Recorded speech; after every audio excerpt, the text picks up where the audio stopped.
Cinco de Mando.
Hey, you dorks, this is Gunnar Hansen, Leatherface from the Texas Chainsaw Massacre, and you are listening to The Dorkening. Hi, I'm Brian Johnson, and although you probably accidentally stumbled across it and have no idea why you're watching it, you are in fact watching The Dorkening. Hello, this is Tom Kenny, voice actor, the voice of the Ice King on Adventure Time, and SpongeBob SquarePants. Meow. Oh, Gary the Snail, too. Hey, guess what you're filling your eye holes and ear holes with? The Dorkening! Oh, I love the Dorkening. Very popular in Ooh. And Bikini Bottom. Hi, I'm Lou Ferrigno. You're watching The Dorkening. And you know what? You don't like me when I get angry, so don't get me angry. You better keep watching The Dorkening. Hey guys, this is Felissa Rose, and you're watching The Dorkening. Hey guys, it's Courtney Palm. We're shooting Death House, and you're watching The Dorkening. This is Anthony Michael Hall, and you're watching The Dorkening. Stay tuned, my friends are going to show you what entertainment's all about, baby. The Dorkening.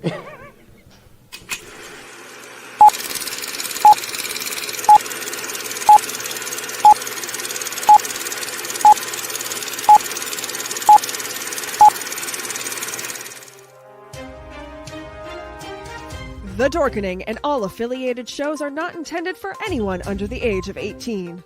The following may contain discussions or scenes that have adult situations, graphic violence, nudity, strong sexual content, and graphic language. This show is intended for mature audiences only. Viewer discretion is advised.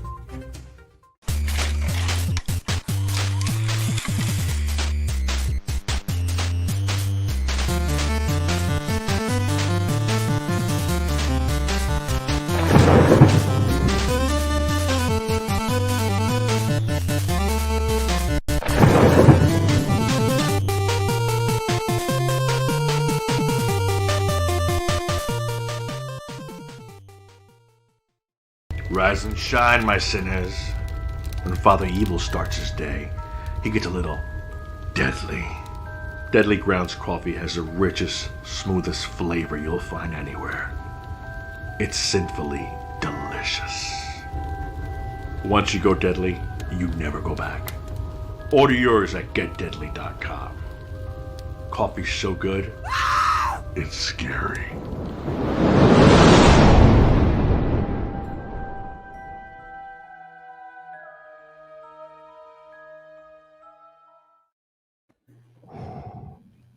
Luke, you are a podcaster. Welcome to The Dorkening. Holy shit, is that hot? We got an awesome show scheduled for you today. Obviously, we're celebrating Star Wars. With us, as always, Steven, how's it going? Happy Revenge of the 5th, everyone.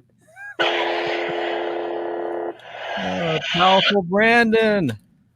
Hey, everyone. Happy 5th. Drew, how's it going, my friend? Hey, what's going on, everybody? Happy 5th. Let's do this. I'm ready. Let's do this. I need to look back. How stupid was that? Did I hear someone say Cinco de Mando right before we started? That would be me. That was why didn't you say that? That was great. I know. I was gonna steal it, but I was like, oh, if that's what Drew says, then I'm just an asshole. No, I wasn't gonna say that. That's what the official term is now. It's no longer Revenge of the 5th. Yeah, it's Cinco de Mando. I'm gonna stick with Revenge of the 5th. Yeah. Somebody also posted this is the May. This is the May, Cinco de Mando, Revenge of the 5th. I mean, they're all good. They're all good. I mean, all good. So, Star Wars. Yeah, Star Wars. I nothing but Star Wars. Nope. I already sang this last time. I'm just. Nothing but Star Wars, that's what they are. Nope, Leo, take the focus off of me. I told you it's not part of our contract. If they should bar wars. Hey, Rich Davis, happy Sith. Tom Morse Jr. says, this is the May. Happy return of the 5th.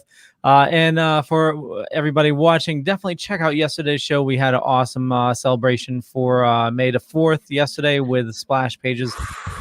It was a blast. And we read some awesome Star Wars comics, talked all about it and our love for Star Wars. And we're going to continue that. More movie and show focus tonight. Just want to cover a couple things really quick. Some big news came out. We got some Marvel news. Some titles got released. What do you guys think of that? Very cool. I found the reveal of the Captain Marvel sequel to be the most surprising. Just the Marvels that I cannot wait to see how they approach that. I'm very interested to see all the different characters that are using the Marvel name converge into one story. That could be very interesting. Yeah, so that's so Miss Marvel's going to be in that one as well, or I believe so. I like the title for Black Panther 2. And it's not titled Black Panther 2, it's just Wakanda Forever, and I like that. So yeah, and we got dates. Shang-Chi, we know is September 3rd, Eternals November 5th, Spider-Man the 17th. And then the Marvels is November 11th of 2022. Wakanda Forever is July 8th of 2022. And Guardians 3 is May 5th of 2023. And it flashed a 4 at the end. I know. So somebody said that was because it's Captain America 4, but it looked like a Fantastic Four. It looked like Fantastic Four. Yeah, I'm pretty sure it's Fantastic Four. Okay, let's ask the big question that everybody is wondering right now. They're not going to do a full frontal scene with Ben Grimm as the oh, never mind. Get out. Good night, everyone. I'm getting way too good at doing that. Okay, so the big question I feel like everyone's wondering, and I guess us nerds, we will forever speculate because that is our lot in the comic world. Who do you feel is going to be the new big bad after Thanos? Who do you feel they're building up to? Personally, I feel it's Galactus. It's either Galactus or Nihilus. That's who I feel. So I don't know about you guys. So Leo? Yeah, I think Galactus as well. Okay. Yeah. Steve? Galactus. Yeah, I think Galactus makes the most sense. They're taking their time with introducing what could be the elements of the negative zone by using Doctor Strange, because that's where you'll see Mephisto and such. And since we've already established Cosmic MCU, it's a lot easier to have Galactus as your big bad and seed all the rest of that. So once that's over, it's an easy transition. And they can also introduce Silver Surfer, and that of course, that would be a great movie. Yeah, it's like soup and sandwich. You can't have Galactus without Silver Surfer. Yeah, it's like having grilled cheese without tomato soup, and it's just cheese and bread. Why? Well, I mean, let's not discount cheese and bread. All right. Whoa, whoa, whoa, whoa, whoa, whoa, whoa, whoa, whoa, whoa, whoa, whoa, whoa. This is not my Batman cup. But seriously, no, I just honestly, with everything, for me, the thing I loved was they had that Marvel through the years kind of trailer, and it was narrated by Stan Lee. And I'm not gonna lie, so seeing that, I got a little misty-eyed because it really reminded me that we're not really gonna see him anymore. And I thought it was just great seeing how. Yes, but he'll live on in your heart. Indeed, he will. And I just still, it's so funny because me and another group of friends, we were talking like, what's the best Stan cameo? Mallrats. Thank you. That's exactly what I always say. It's Mallrats. It's the best one. It's the most genuine. Although for me, Guardians 2 is the best, other best Stan one because it makes sense because it's the ultimate tie-in for every one of them. I think that's spot on, dude. Yeah, that was hands-on. So I don't know. That was for me. I don't know if we want to discuss that, but personally, I think right now Marvel can really do no wrong. Which I feel like again they're gonna have a misstep. It's just inevitable. I mean, I feel like Inhumans was kind of that. So I mean, everybody forgets that it happened. I'm like, no, we remember Inhumans. Yeah. They want everyone to forget. I didn't even watch Inhumans.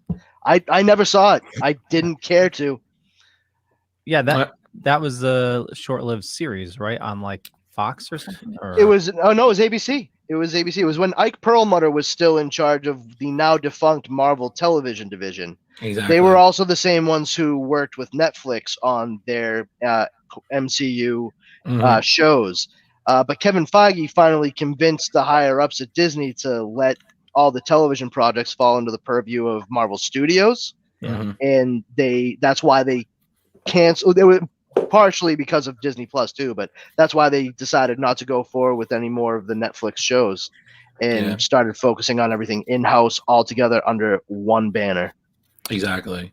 But it's just I feel like they can't really do no wrong right now, and I think their stuff is going to make money regardless. For me, some of the stuff I'm very obviously interested in, like I want to see Black Widow, especially because I love what they're doing with it. I personally feel we could have got this earlier. Oh yeah. But I'm not going to go there. And I'm really excited about Taskmaster. I am super pumped. I got to tell you, I was actually, I mean, I know that because of scheduling with Black Widow and all that, but when it came to Falcon and Winter Soldier, I really thought that they might have shown the Taskmaster being one of the people that was responsible for training John Walker use the shield. That would have been cool. Yeah, I honest to God thought we were going to get like a glimpse. Like, they showed him, throwing it around and practicing with it. At the very least, like have Taskmaster or who you knew was clearly supposed to be Taskmaster as his trainer for it. But now, like I didn't know at that point in time that he was going to be appearing in Black Widow. So now it kind of makes sense. Like, all right, they already had him for a movie. Why do something like that? I don't know what happens in Black Widow, but I still feel like it was a missed opportunity.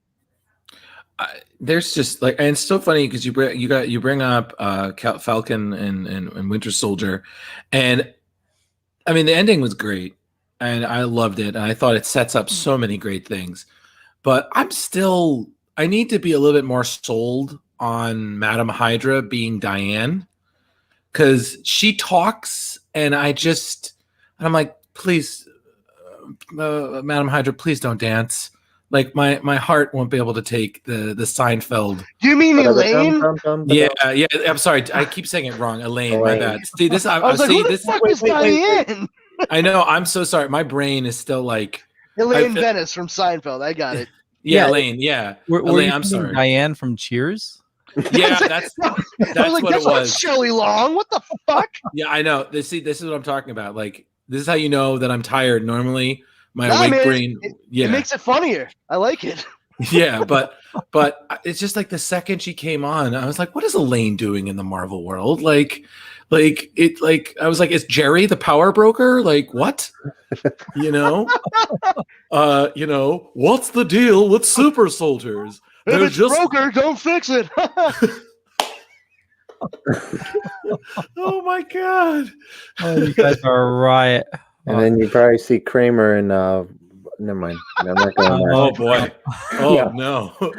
Oh no. That's too scary to think about. Oh hell yeah. Oh my god. Tom Moore says, I hope there's going to be another Howard the Duck cameo in the third Guardians movie. They just need to make another Howard the Duck movie. Do they? First of all, Drew, I would high five you so hard right now if we were next to one another. Secondly, just hold on. Just bam. Just right. Yeah. There you go. We did it. Yeah, I mean, it doesn't look like that to anybody watching because we're on.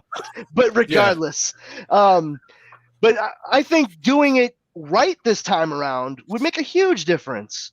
You know, that's you want to talk about misfires. I mean, talk about one that George Lucas wants everyone to fucking forget he was involved with, let alone directed. Kramer is Hawkeye. But I mean, it's like that movie. I watched it for the first time in a long time at the oh my god, the Alamo? No, not the Alamo. It's in Boston. The Coolidge was it? No, Somerville Theater. Sorry. Okay. And it was great. 35 millimeter and a huge crowd. And my wife hadn't ever really seen it, so it was a nice date night.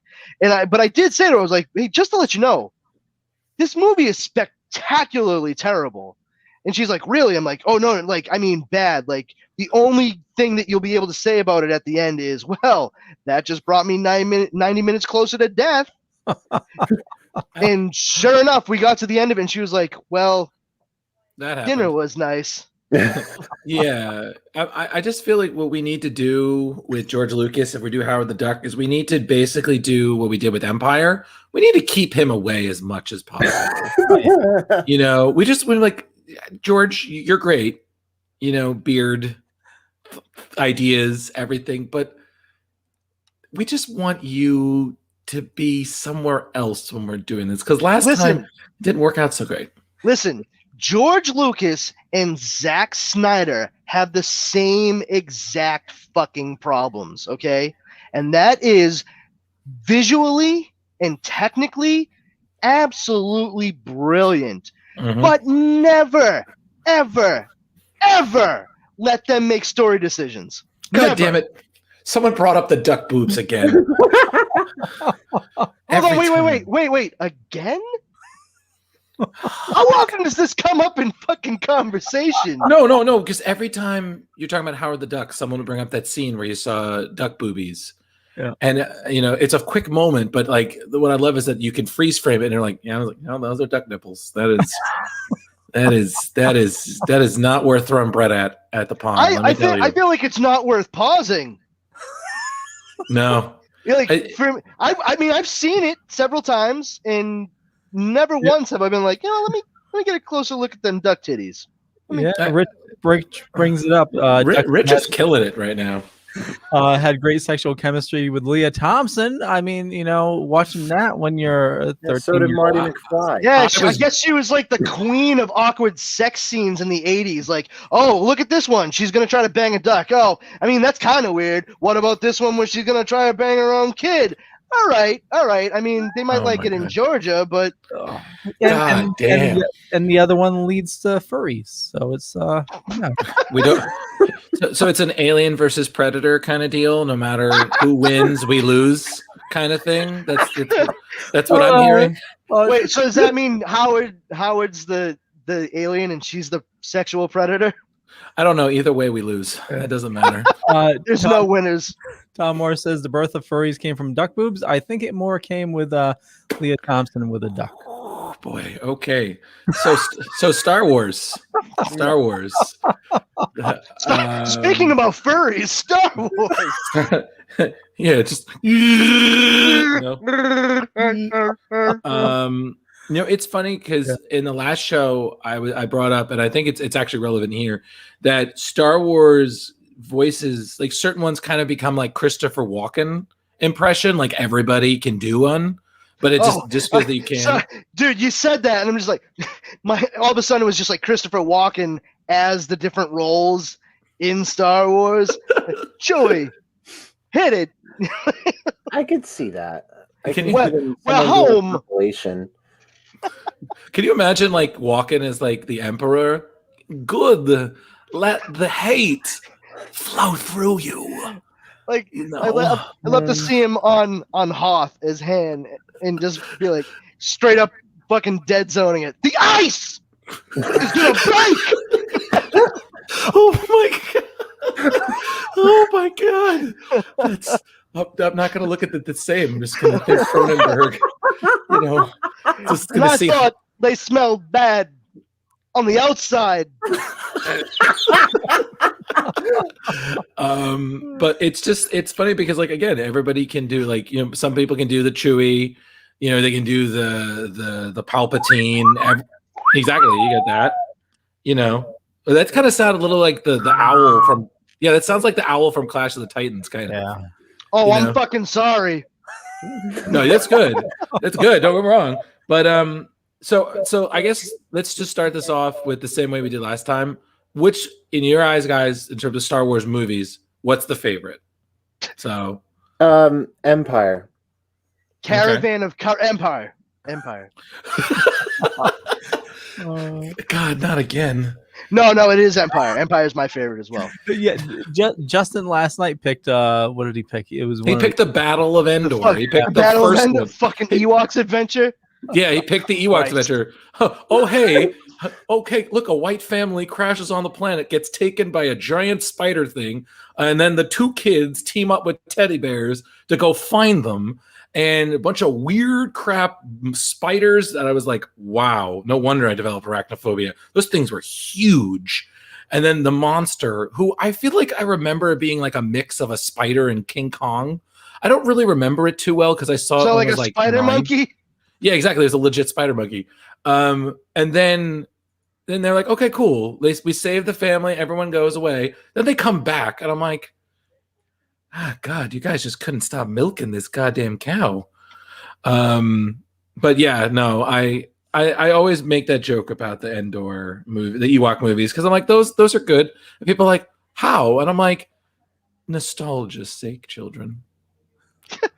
Nostalgia. I have it put away, but I still, I loved Wicket the Ewok as a kid. I remember. Oh, yeah. And funny enough, those movies, Caravan of Courage and Battle of Endor, those were movies that I saw on the Disney Channel as a kid. That was the only place I ever saw them. And now the only place I can see them is on Disney Plus.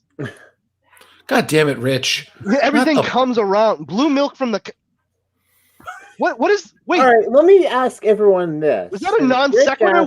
No, sorry. Since Drew asked us what our favorite Star Wars movie is, I'm asking everyone now, what is our least favorite Star Wars movie? First thing first, I want to point out my favorite is, I already know Leo's. It's Empire Strikes Back, because he already said that. So sorry, Leo, I took your speech again. Oh, no, that's fine. Yeah. And then mine is Return of the Jedi, because I'm an optimist and he's a pessimist. We work well together. I will say this, the one that hey, listen, I'm going to go against you on that one right now. If you love Empire, you are an optimist, because there's no place to go but fucking up at the end of that movie. That is a good point. That is a... Drops the lightsaber. Gone. I'm just saying that's part of how I always viewed it. Like, yeah, it's a bunch of down shit, but I mean, where do you go from there? That's true. I will say this. I found Attack of the Clones to be very boring. I'm going to be 100% honest. There was so much more than Phantom Menace. I don't think they both kind of blended together into one big blur. Yeah, because it was C-SPAN Intergalactic. That's a big reason why. Oh, but God damn. Jeez. So that's true. Hello. That's true. Brandon, what's yours? All right. Okay. Quite frankly, I think my least favorite. I know. It's just I'm trying not to get into a fucking argument or debate. It's a toss-up, but I guess I'll go with one that ekes out the other one just a little bit more. I don't like The Last Jedi. Okay. And it's not. I'm not like I'm not as hardcore into Star Wars as a lot of you guys and gals out there. And that's and I love that so many of you all like eat and breathe Star Wars. I'm an enthusiast, but you guys are aficionados. Right. For me, it's got to be Last Jedi though, and through no fault of anybody in it. I just have issues with it from a storytelling standpoint. Not like a Star Wars canon, how it connects, nothing like that. Just like storytelling, filmmaking. I feel like it breaks rules and it does some certain things that I don't like in regards to audiences. That's all. Well, there are people at fault, and we can talk about that after. But it's yeah.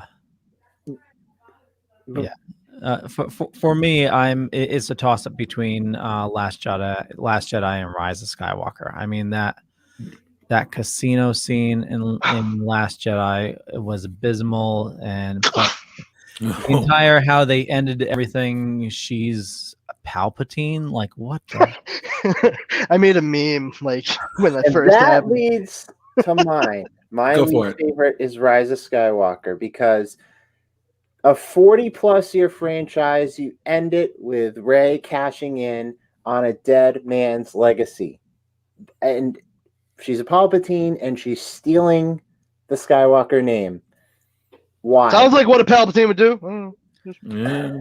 They just need to retcon the entire. I mean, The Force Awakens was great. You know, I saw that movie 5 times in the theater.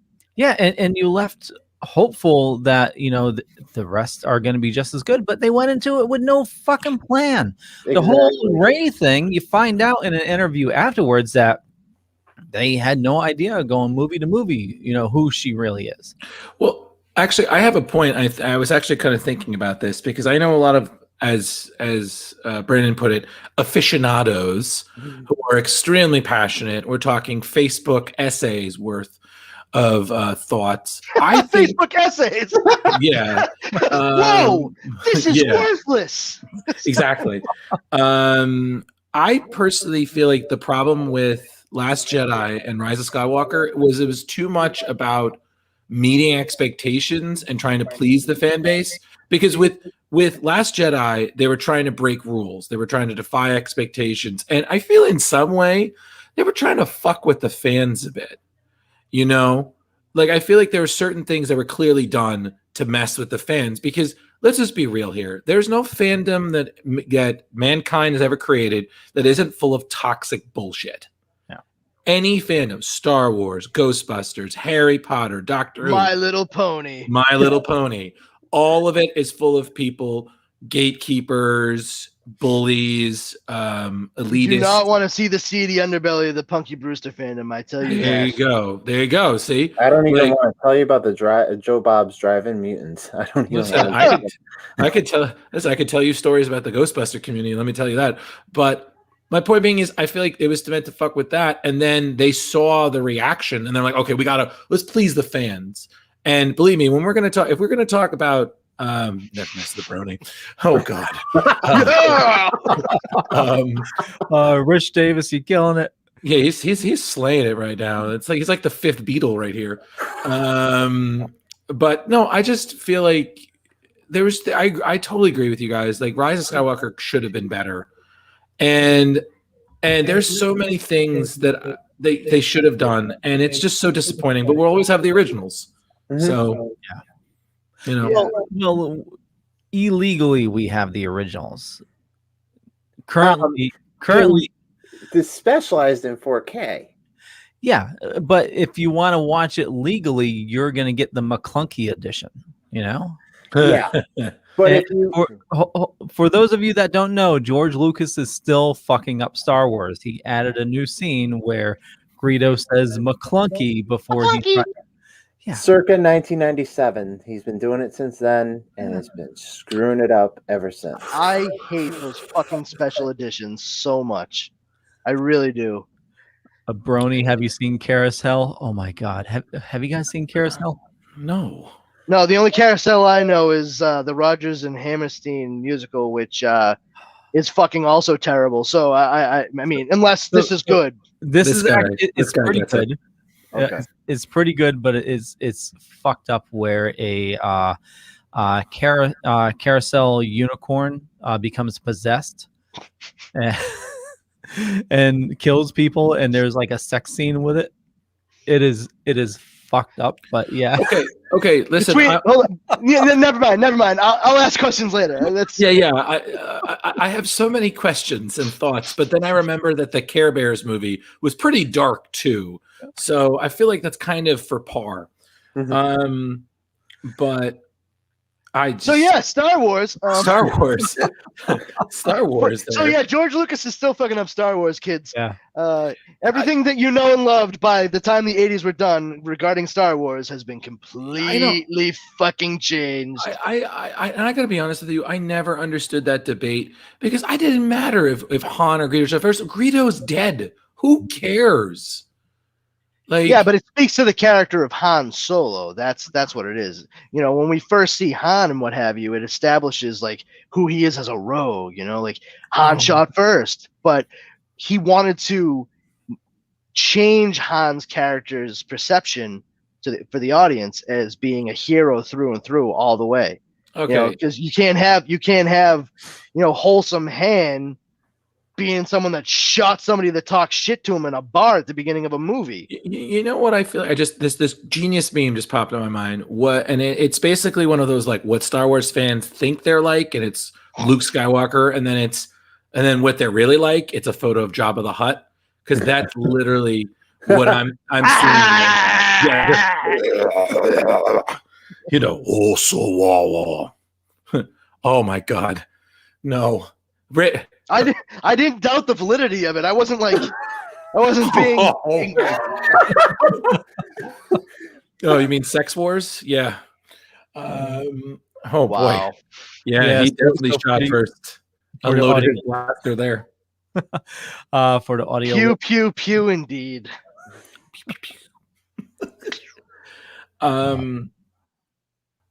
Leo, you gotta give us some direction here. We're just rambling. Yeah, ooh, I know. So Paul Giovannucci says George Lucas did mess up the prequels and the special editions, but he has been a consultant for The Mandalorian and was a big part of bringing Luke Skywalker back.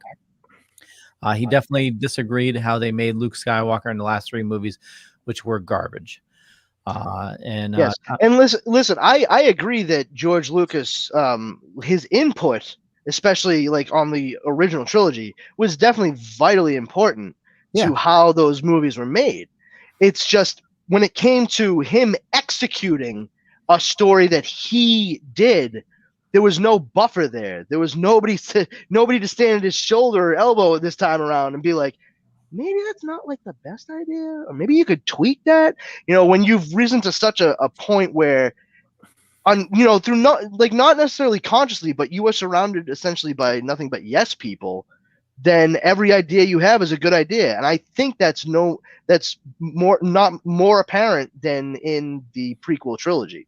Oh my God, the prequels. Listen, Hayden Christensen. All right, I had seen him in a movie with Kevin Kline, an independent movie called Life is a House. Excellent movie, and that kid was great in it. So that kid was excellent in it. All right. Love that movie. Now, what that showed me when I finally saw him in George Lucas's Star Wars movies was that he was a young kid who needed proper direction, and George Lucas was not capable of doing that. Yeah, that's why Anakin Skywalker falls flat. If he had had a capable director who knew how to work with actors, and not for nothing, especially first-time actors, maybe use some real fucking sets instead of nothing but green screen. You know, like it's okay to have them use their imagination, but like, come on, they got to have something to play off of, especially if they are themselves figuratively green. But the prequels are still a hell of a lot more watchable than the last 3 movies. Well, the last 2. Oh, last two. Yeah. The thing being is, the thing with Star Wars, I feel like with the prequels and with the new movies, is that they're all not universally bad. The only film that was universally bad we can all agree on is the Christmas special, but we'll get to that later.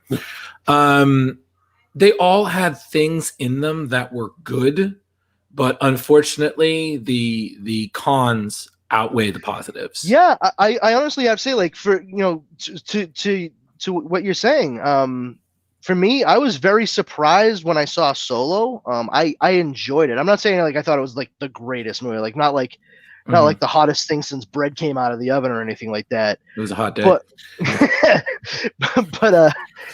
but the thing is, like, I was pleasantly surprised. I thought the kid that they hired to play Han Solo, I can't remember. It's like Orville Redenbacher or whatever the fuck his name is. Yeah, what Steve said. But he did a much better job than I thought he was going to. And I realized once I saw his performance, all those reports that they had said, like, oh, they have an acting coach there and everything. Yeah, you know what? They had someone there to help him work on Harrison Ford's mannerisms. There's a big difference between that and teaching someone how to act when they're on set. How I know it's Aiden Elric is because I saw a movie that he was in before Solo. Beautiful Creatures? No, he was doing Hail Caesar. Okay. Before he did, this is the movie he did before Solo, and how I did. He was one of the main characters in the movie, and that name stuck with me because I was right after I saw the movie, I saw that he was being cast in Solo, and I was like, okay, that name has to stick with me because I'm going to be talking about that for years to come. Yeah, so Paul says, I understand George got lazy, but he's been a big part of Mandalorian and upcoming series. Oh, by the way, they need to fire Kathleen Kennedy. I agree with that. And make Jon Favreau president of Lucasfilms. Totally agree with that. Okay, I will say, oh, sorry, Paul. No, go. And he continued, oh my God, I'm sorry to be an ass, but you must have been drunk watching Solo. Probably one of the worst movies that Kathleen Kennedy and Disney has come up with. Okay, well, like I said, at no point did I say it was like a great movie. I said I enjoyed it more than I thought I was going to. Yeah, there's a big difference.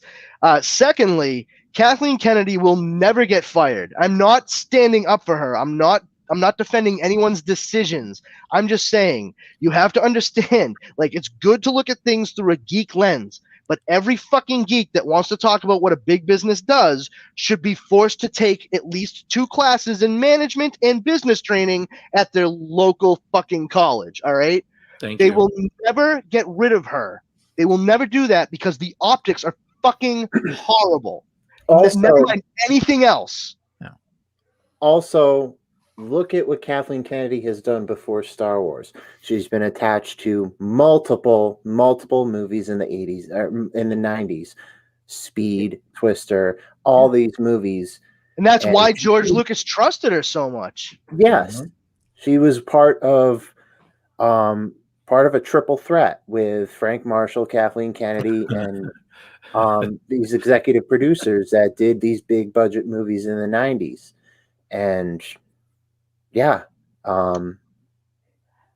I agree with everything you're saying, Steve. But yeah, go ahead, Leo. Yeah. Rich Davis says, "Is Brandon Powers cosplay?" What do you mean by that, Rich? Yeah, because I can get a hat and a black hoodie, and I could try doing my Brandon Powers cosplay. But yeah, I mean, the thing is, it's like I like to think of myself as not being particularly stupid, but then I see a question like that, and I'm like, maybe I am. Am I dumb? Sorry, I didn't awkwardly sit there, but I thought the look was for me. So Facebook user says, the only prequel that has always bothered me was Phantom Menace. I feel they cast young for Anakin and too old for Padme. Yeah, that was a bit creepy. I mean, the time they get to the second film, the age difference makes no sense. 16 gets you 20 and it ruins your career. Okay, hold on. I've got to comment on this because I've thought this for years. Okay, we put the faith of Anakin Skywalker in the kid who will forever be remembered as the little boy from Jingle All the Way. Yep. Okay, like I need that turbo man. Exactly, you know. Give me the down. You never kept your promises ever. I'm just like, well, you got to keep your promises, Arnold. You'll get to the chopper dude now. Get the double man. But I just the problem with Phantom Menace, it was because it was the new Star Wars movie. It had unrealistic expectations. No, the problem with Phantom Menace is that Anakin Skywalker should have been the age he fucking was in Attack of the Clones. Mm-hmm. That's the problem. You can't have an old dude say to a fucking kid in the very first movie ever made, "When I met your father, he was a great pilot." And when he meets him, he's fucking 6. That doesn't work, man. Well, you know what? I actually know why. And this is something that's even Leo. This has played comics for years. It's one word: continuity. Everybody wants to make everything match up. They want to make everything relevant, and that's where they often fail. In comics, they do this all the time. Like, oh, this stuff's relevant. This stuff mattered. This stuff didn't. So this one, George, I think he just thought that people really didn't pay attention. I'm like, oh, I can just rewrite my own lore. Wait. Hold on. The multi-millionaire filmmaker and creator of Star Wars who literally had to give approval for every single story that was made with the Star Wars brand and logo didn't think that people like paid that much attention.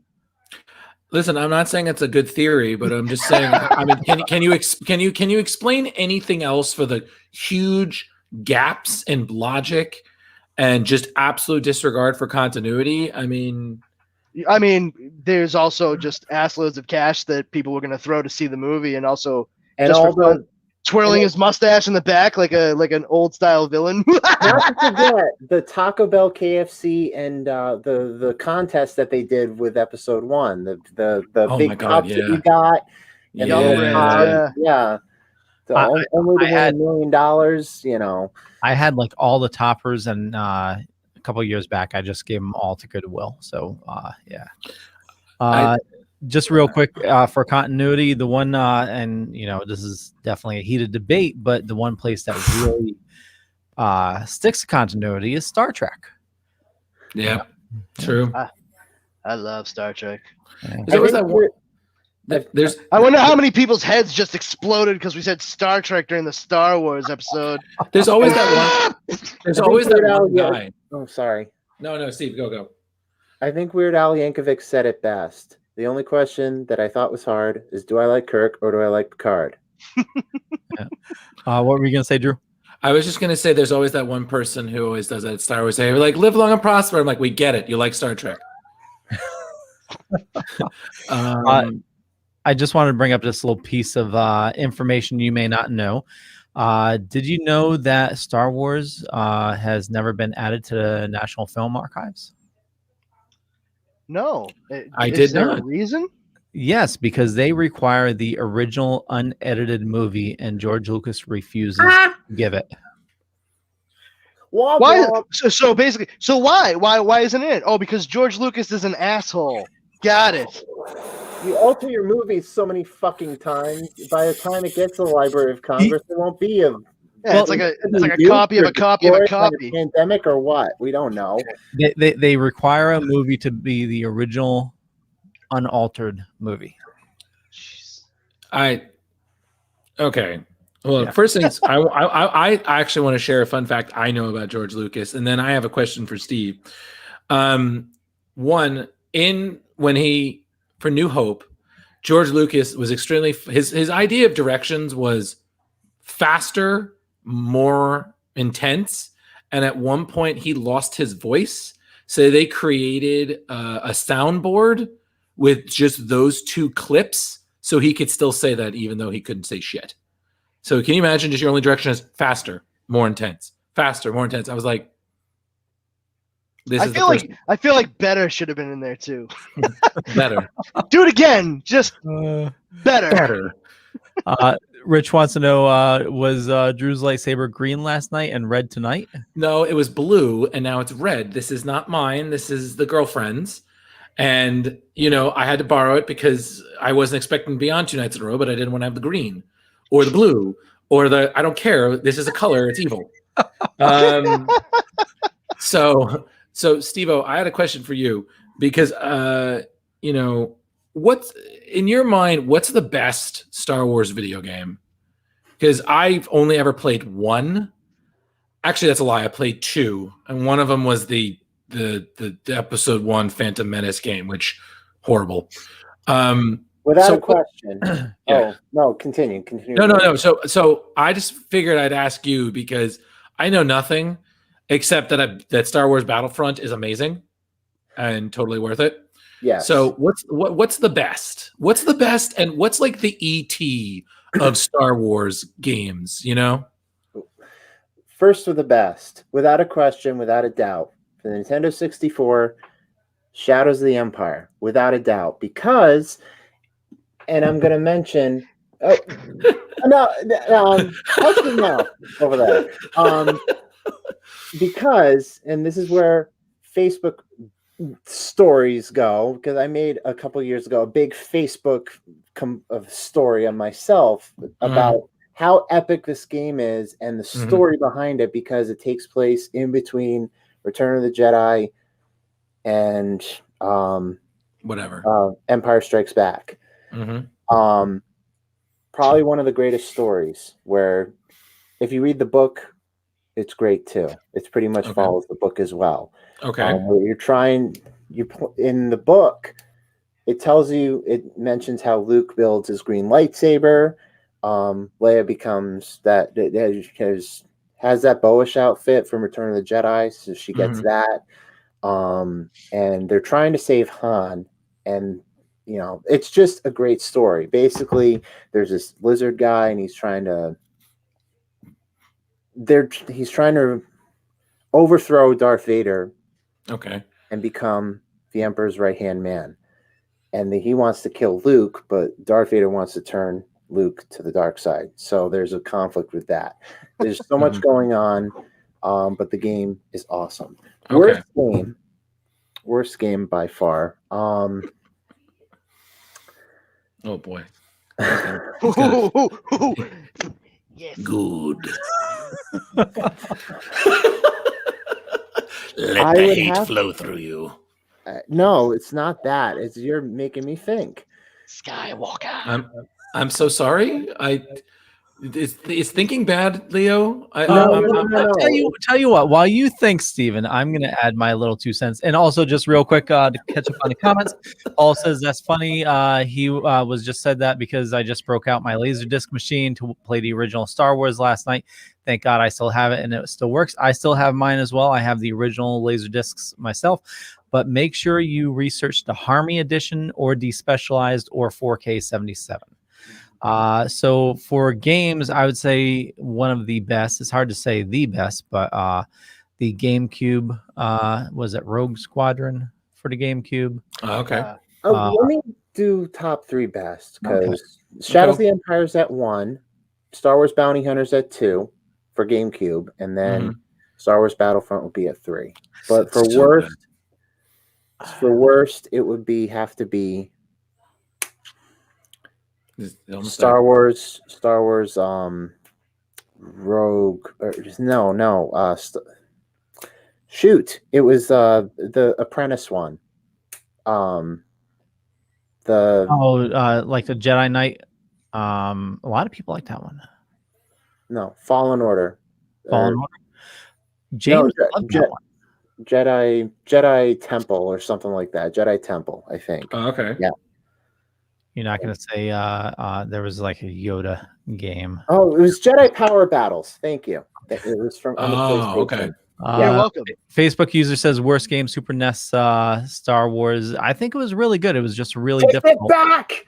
I love that game. I love that game. So I have a love-hate with Battlefront. Because when I first started playing it, it was great. I loved the flying parts, but it was when you mix in all the other players, I'm a part-time player. I can't play a lot, and now it's unenjoyable. You go in, you're killed in like 2 seconds, and then when they added microtransactions to Battlefront 2, I I couldn't support EA after that. No, once upon a time, there was a original Battlefront and Battlefront 2 for Xbox and PlayStation 2. Yeah. So when you think of Battlefront, you got to say to yourself, is it the Battlefront for original Xbox PS2 or Battlefront for the current consoles? So Paul says, happy to see you guys talking about Star Wars. I have to make my plug for Super Mega Fest. Yes, that is an amazing con. We love going every year. Hopefully you guys are coming back this year. And Rhode Island Con, hopefully Leo will sit down to talk Star Wars. Yeah. Oh, boy. Paul, just hit me up. You know, Dorkening Podcast Network would definitely love to, help out the cons however we can. We always do. Tom Morris says the Super Star Wars trilogy for SNES was awesome. Yeah, thank you. So Drew, you said your favorite. You have one that is not your favorite? I had one that was. I did. You said Battlefront was your favorite. Well, Battlefront's my favorite. No, I think he said he only really played like one. Got it. Yeah, exactly. Thank you. Yeah, I don't pay attention to my receipts. But I have to be honest, when Steve was talking about giant lizard person, I was like, the Slee Stacks? They're trying to take over Star Wars? And then when I was talking, I wasn't thinking. The guy's name is Prince Zizor, and the guy in the comments, the YouTube guy, and he's part of a criminal empire called Black Sun. If you read the books, it'll mention it more. But the son of a bitch of it is this Shadows of the Empire, even though it takes place in between Empire Strikes Back and Return of the Jedi. Star Wars now, Disney Star Wars does not recognize this as canon, which pisses me the fuck off. Dude, it pissed so many people. That was one of the greatest sins Disney did to Star Wars. They made all the extended universe, decades of literary genius and work, just bullshit. Yep. This is a great. I'm so glad they got rid of all of it, and I laughed hysterically when they made the announcement. I really did. I'm sorry, guys. I laughed and ate all the cookies. And the only reason why is because as a geek, I had actually been given shit for so long by so many of my friends that were into all those books, and I didn't want to read them because my whole thing was, this is a movie series. Why do I care about what happens in books and comic books? Will they even use those? You guys might be setting yourself up for a real big disappointment. And everyone was like, shut the fuck up, Brandon. You don't know what you're talking about. I was like, well, you guys probably know what you're talking about because you all love this shit. And then Disney bought fucking Fox. And they bought Lucasfilm, and it all just went to shit. And I was on the fucking floor in my parlor crying from laughing so hard.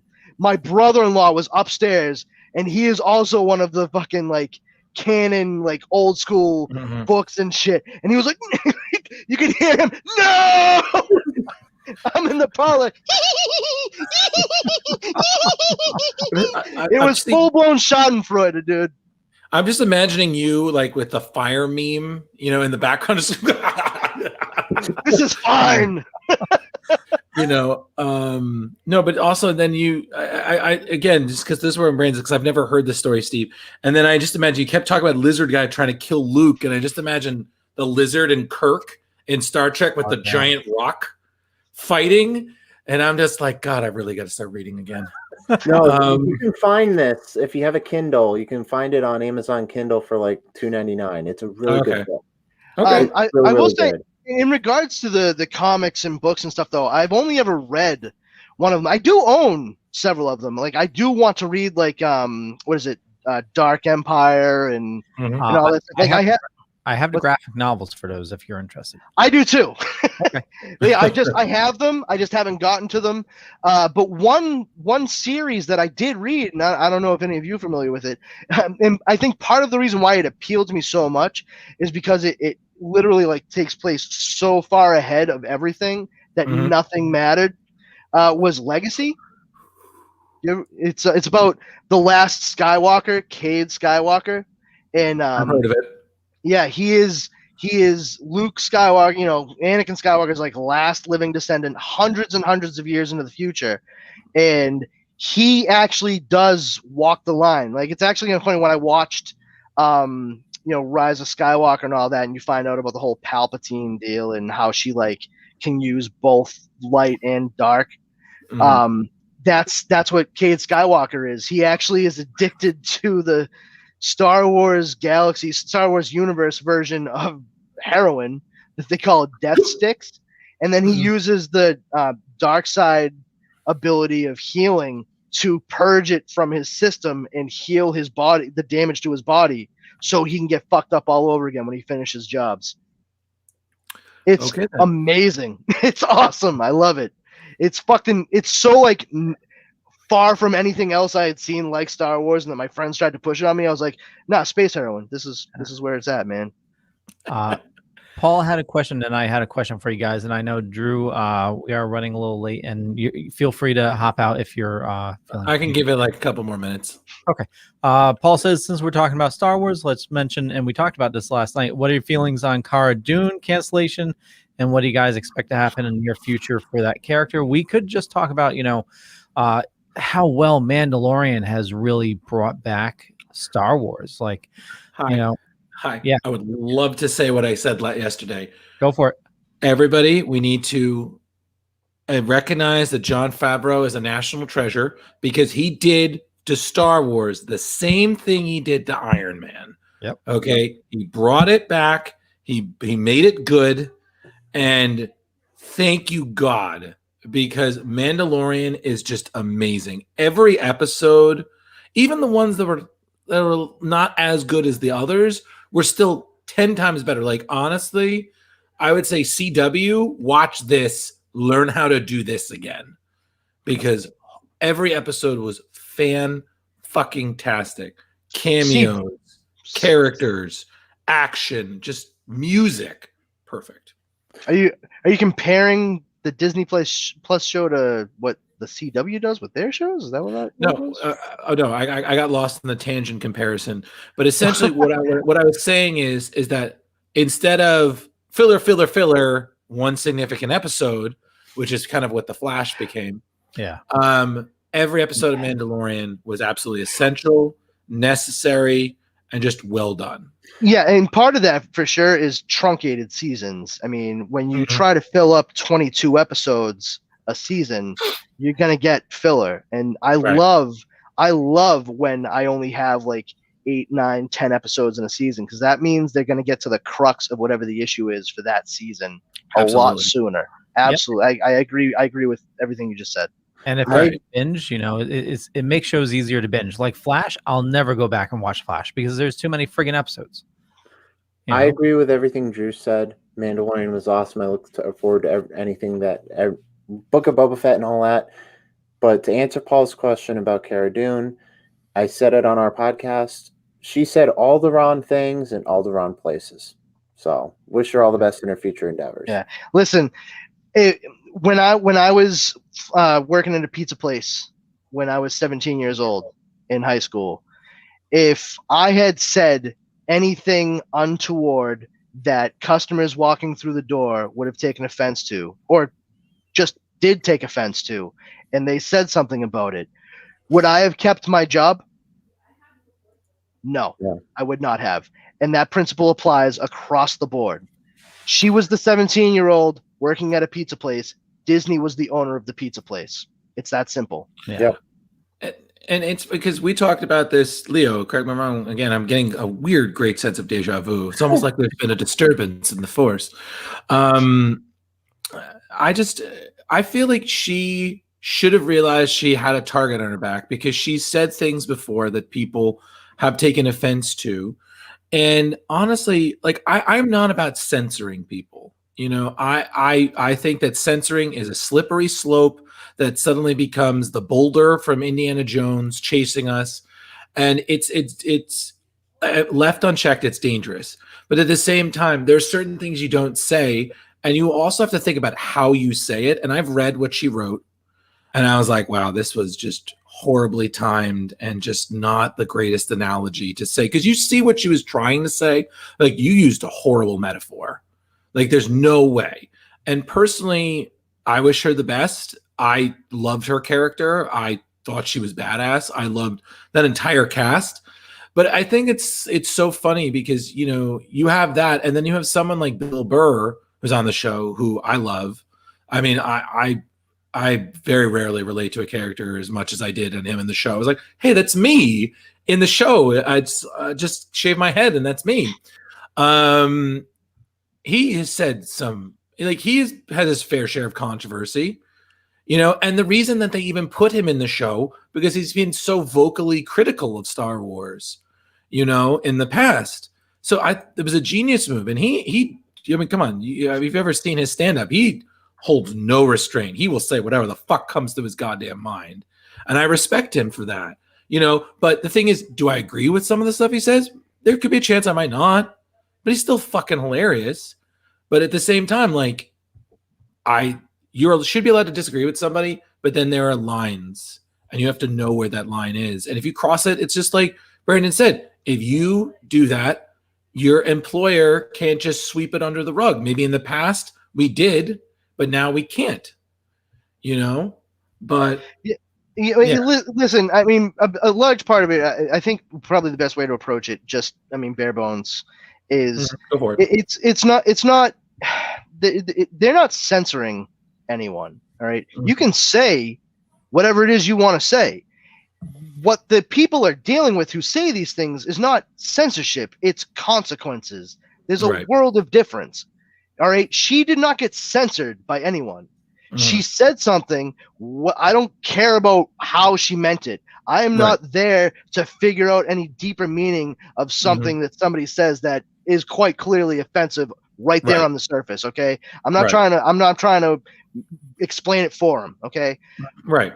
But they were allowed to say it, and she can continue saying whatever it is she wants. But when she said it, she had to deal with the fallout from it, and absolutely losing her job was that consequence. It's that simple. Yeah. It's that simple. Like, I understand that there are people who are upset that she's not going to be on the show anymore, and I'm sorry that really sucks that you're disappointed in it. I honestly think about this. Don't you think maybe? And I know it's a fucking corporate entity, but don't you think maybe people at Disney were a bit disappointed that they had to let her go because of what she said? I don't think it was as easy as people think it was to just take a character from a show that's now a fucking bona fide hit and everybody pretty much loves with and a character in it that a lot of people are like, wow, she's actually doing surprisingly well in that role.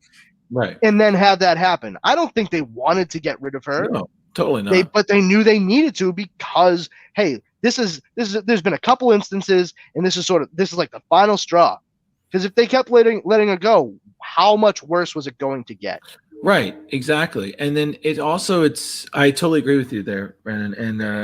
And I think it's also funny because what I enjoy when you have situations like this, then you have people who try to tack on agendas that it totally doesn't even fit the narrative, and it's like, that is not at any point what this was about. But it's like, how could you even draw that line? And it's just it's so frustrating because, like you said, there's so much people don't think about. Like you said, we don't think about that corporate decision. Because again, we're only looking at it from a nerd perspective. If we're looking at it from a business perspective, from a corporate, the same thing happens with anybody who signs on to be a Marvel superhero. You are a representative of Disney. You are to adhere to a higher standard, and there are rules. And that's sometimes why some people don't sign on to Marvel movies, because it's like you're agreeing to something. And, listen, I mean, they've been pretty straightforward at Disney about how their practices are with a lot of their talent. For a long time. So it really shouldn't come as a surprise that something like this happened. But regardless of all of that, talking about the Mandalorian and everything, I hope that means, with going into the book of Boba Fett, I just want to see more of Ming-Na Wen in everything. Everything. Forever. I was so impressed at how they redeemed Boba Fett. It was done so well. Because that was amazing. Everything was great. I just want to point out, Jon Favreau, Dave Filoni, all of their guest directors, even Carl Weathers directed an episode. Starbuck, Katie Katie Sackhoff. Yeah. She directed an episode. She was great. I think didn't Bryce Dallas Howard? Yes, she did. She did. All of it. Amazing. Rodriguez, I think, directed one. I believe. Yeah, exactly. Like Robert. Yeah, exactly. It was amazing. Yeah, the one that Robert Rodriguez. He probably also did all the editing and the music. When I found that out, I was like, "There's no Cheech Marin." Like, well, the important thing about the Mandalorian with Dave Filoni and especially Jon Favreau coming in to do it is, I feel like everything Jon Favreau does before a big thing, he does as a smaller thing first, and nobody gloms onto that. Like, he wanted to do like a big action adventure that might be a little bit science fiction-y and, just have some special effects that but he didn't really have like the wherewithal. He didn't have the knowledge base to do that. So he fucking went out and he managed to get hired to make Zathura, which is the science fiction version of Jumanji. Like, literally. Hands down. And then the next big movie he makes with special effects and action was Iron Man.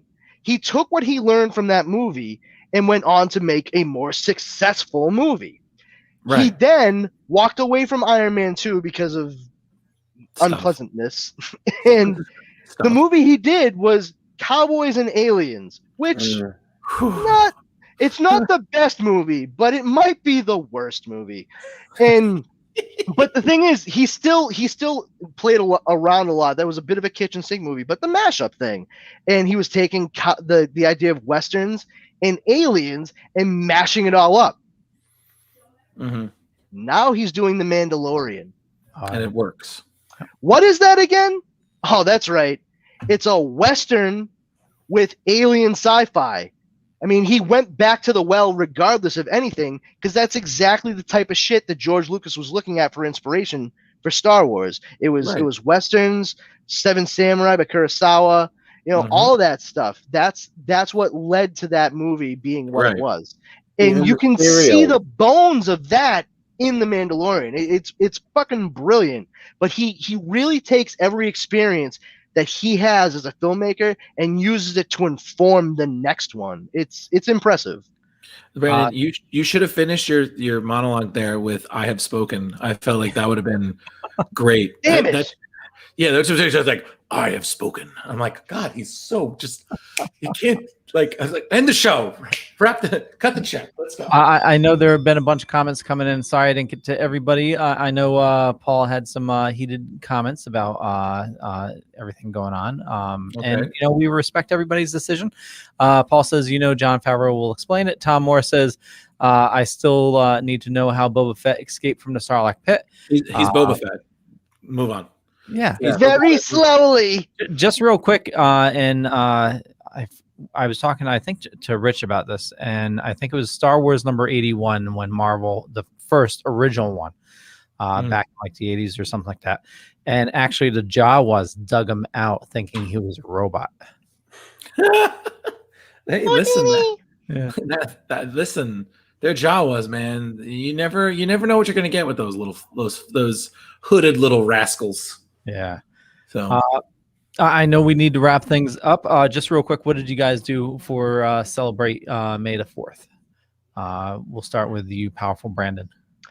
I watched the Force Awakens from its nap, or whatever it was, the Simpsons short on Disney Plus, and then I watched the specialized edition of Star Wars: A New Hope. Nice. I had to work and stuff, and so I didn't have like as much time as I would have liked to do all kinds of stuff. But sitting down and watching the original despecialized for the first time, because I had not seen it despecialized in like good like definition ever, and it was awesome. I really truly enjoyed it. It was great. Nice. Did you watch despecialized or the D+ one? The D+. Nice. Yeah, that's the best one to watch. Yes. And Drew, if you ever want to join Plex, you'll learn what that is. Steve, what did you do? Well, for the majority of the day, I worked. But after that, I did watch the Despecialized of the first one. That was pretty much my May 4th. Nice. Drew? I just did the podcast with you guys and celebrated.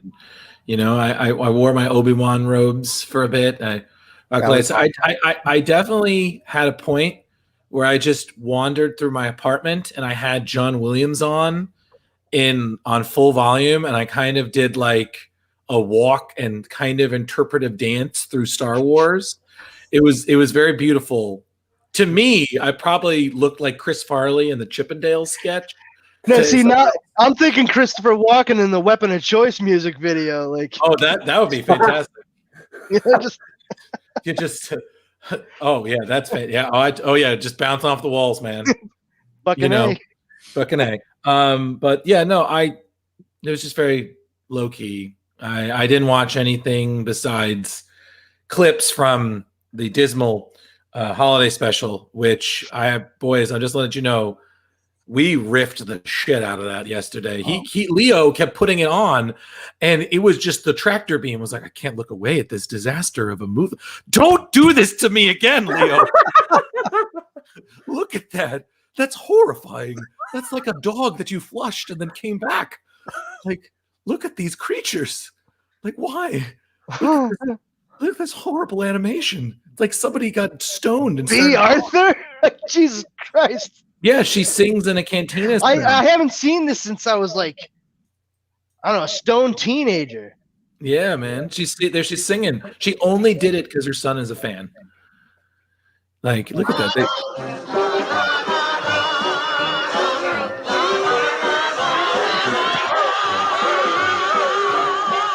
Leo, I'm gonna fine you. I'm just saying right now. That sounds like Facebook doesn't take us down first. No, because it's you can't find it anywhere. It's not actual. That sounded like a regional theater version of Fiddler on the Fucking Roof. That was terrible. Actually, if I were a rich man, Guardians of the Galaxy doing their holiday special, I'm pretty sure after that they'll probably limp this to the barn on Disney Plus. No, I doubt we'll ever. You know, I thought for sure that they were gonna do it, but you know, cooler heads prevailed before I said like, "Hey, guess what's gonna happen next, gang?" I was like, nah, even Disney wouldn't do that, right? No, James Gunn finished his script for Guardians of the Galaxy holiday special. Sweet. Yo, Rocket and Groot saves Christmas. That's all I want. Why would they care about Christmas? Rocket Raccoon doesn't even know what a fucking raccoon is. Can you imagine the mixtape in that? Yo, DMC would be on there. Yes. Exactly what I was just thinking. Holiday and Hollis. That's all I want. If I could just see the Guardians dancing to that, I'm like, okay, that's it. James Gunn, you're my hero. You were already my hero, but I really wish that he would find a way to sneak in like Christmas at Ground Zero by Weird Al Yankovic. Yes! Yo, that would be amazing. You just made Steve's night. Did you see how happy he is? He's going to be humming that the rest of the night. Hey, that Weird Al was my first concert, man. I've seen him live 5 times. That's actually 2 Weird Al references tonight on the show because I made the white nerdy reference earlier with the cricket card. Which is funny because I thought you would have gone with like either, you know, Yoda or The Saga Begins, the 2 actual Star Wars songs he does. It's all good. Yeah. I know we need to wrap things up. For me, you know, I celebrated with Drew and Rich and Justin. We talked Star Wars comics, which was awesome. And, you know, obviously I did watch The Force Awakens from a snap, which was hilarious. The biodomes, I was a little let down with the biodomes. I mean, it's cool, but it's yeah. It's cool, my wife really liked the biomes. Yeah. She really dug it. She liked it. It was very soothing and calm. My dog seemed to enjoy it too. Nice. Well, where do you guys? We'll start with Steve. Where do you like people following you? Super Retro Throwback Reviews on Facebook, Twitter, Instagram. You can hear both my shows, Super Retro Throwback Reviews, the audio files, and CSI the Vegas files on Dorkening Podcast Network, and all major podcasts and distributors. And and here every Wednesday. And check out my Patreon, patreon.com/Super Retro Podcast. There's a $1 tier and a $3 tier. You can request a movie for us to review on our podcast, decide which top 10 you want us to do, and you'll get monthly bonus episodes and a monthly or weekly video series called The Rant, where I bitch and moan about things that tick me off. So definitely check that out and become a backer. Leo's a backer, so yeah. Brandon, you can come on over to the Facebook group Powers Combined. We are very inclusive. Our one rule is, don't be a jerk. Come on in, have fun. We like to engage, have fun conversations, share memes. Nothing too raunchy though. And you can follow me on Twitter at Brandon's Powers and on Instagram at This Brandon Has Powers. Awesome. Drew, I'm definitely going to be following that later.